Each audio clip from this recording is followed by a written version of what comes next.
Two Sundays, two final groups, two devastating near misses. Scottie Scheffler came from 12 shots back at the Masters and lost by 1. 7 days later, he came from 7 shots back at Harbour Town and lost in a playoff. Most people are calling it bad luck, a cold putter, a tough draw. But when you actually sit down and look at what his own numbers say, and I mean really look, not the highlights, not the headlines, something much more interesting is going on. And I think by the end of this video, you're going to see Scottie Scheffler's last 2 weeks the way almost nobody is seeing them right now. Let me take you back to Augusta, Sunday, April 12th. Scheffler starts the final round 4 shots behind Rory McIlroy and Cameron Young. That morning, all the commentary was about Rory finishing the career Grand Slam. Scottie was an afterthought. Then the round begins, and Scheffler, the quiet Texan, the 2-time Masters champion, shoots a bogey-free weekend at Augusta National. The first player to do that since 1942.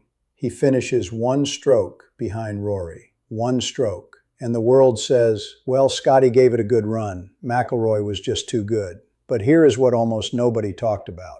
After that second round 74 that put him 12 shots behind the leaders, Scheffler didn't just play good golf on the weekend. He outscored the entire field. His weekend was the best weekend on the property, and he still lost. Then we get to this past Sunday at Harbour Town. Matt Fitzpatrick leads by 3 shots going into the final round. Scheffler is the world number 1, sitting in the final group, trying to track down an Englishman who refuses to blink. And what does Scottie do? He comes from 7 shots back through 36 holes. He shoots a Saturday 64, the best round of anyone within reach of the lead. On Sunday, he goes up and down 8 out of 8 times, 8 for 8. That is a scrambling clinic most professionals could only dream of. He birdies 15, he birdies 16.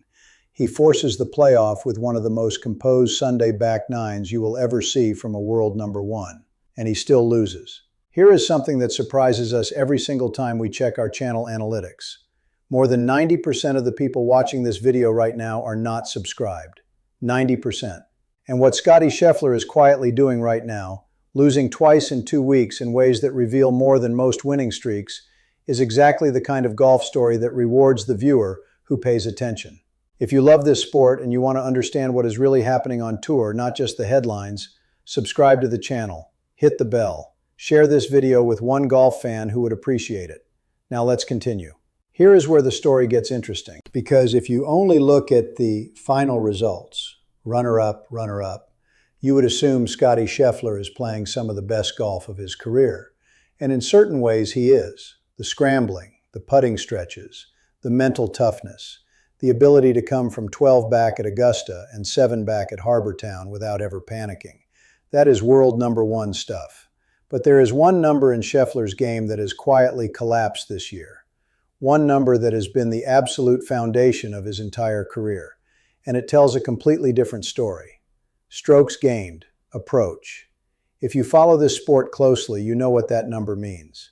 It measures how well a player hits their iron shots into greens compared to the tour average. For the last 4 seasons, Scottie Scheffler has been the single best iron player on planet Earth. Top 5 year after year.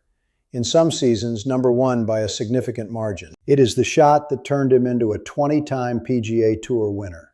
It is the shot that won him 2 green jackets and an Olympic gold medal. And right now, in 2026, he sits at number 81 in that category. 81st. That is not a small dip. That is not statistical noise.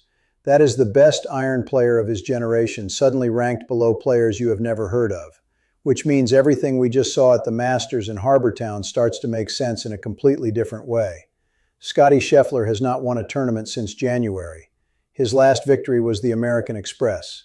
Since then, his iron play, the engine of everything he does, has been misfiring. And yet he is finishing runner-up at major championships and signature events. Think about what that actually means.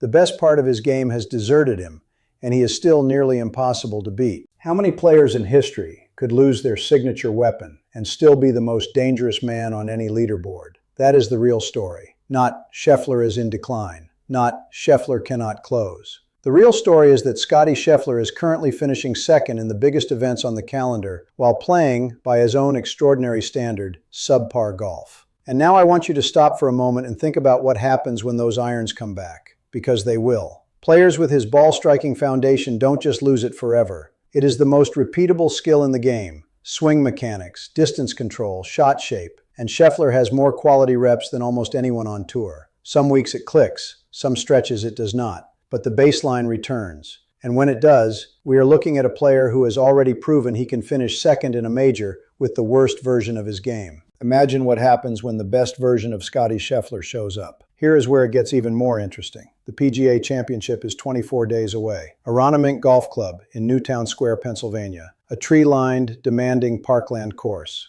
Long rough, tight fairways. Precisely the kind of venue that rewards elite iron play above almost anything else. If Scheffler finds even 70% of his old approach game between now and the middle of May, he walks into that major as the betting favorite by a wide margin. And the story we will all be telling is not about two painful runner-ups. It will be about the quietest, dominant stretch in recent golf history. A stretch where he never stopped contending, even while his best weapon was in the shop. So let me ask you this, and I really do want to hear your answer in the comments below. Is Scottie Scheffler in trouble? Or is he actually setting up one of the most impressive comebacks we have ever seen in professional golf? Because from where I am sitting, those two runner-ups are not a warning sign. They are a resume. They are the resume of a player who is still finding ways to win golf tournaments, even when his best stuff is not there. And that, honestly, might be more terrifying for the rest of the tour than anything he has ever done before. One more thing before I let you go. The answer to the bigger question, whether Scheffler stays at world number one through the summer, depends almost entirely on what happens in those next two majors. The PGA Championship in May, the US Open in June. If he finds his irons by then, he wins. If he doesn't, players like Fitzpatrick and McIlroy keep closing the gap. Either way, this is going to be one of the most fascinating stretches of professional golf we have seen in a very long time. So tell me in the comments, are you buying Scottie Scheffler at the PGA Championship, or are you starting to wonder if something bigger is shifting at the top of the world rankings? I genuinely want to hear your take because this audience knows this sport better than anyone online, and I read every single comment. Thank you so much for watching. Keep your clubs close, keep swinging, and I will see you on the next one.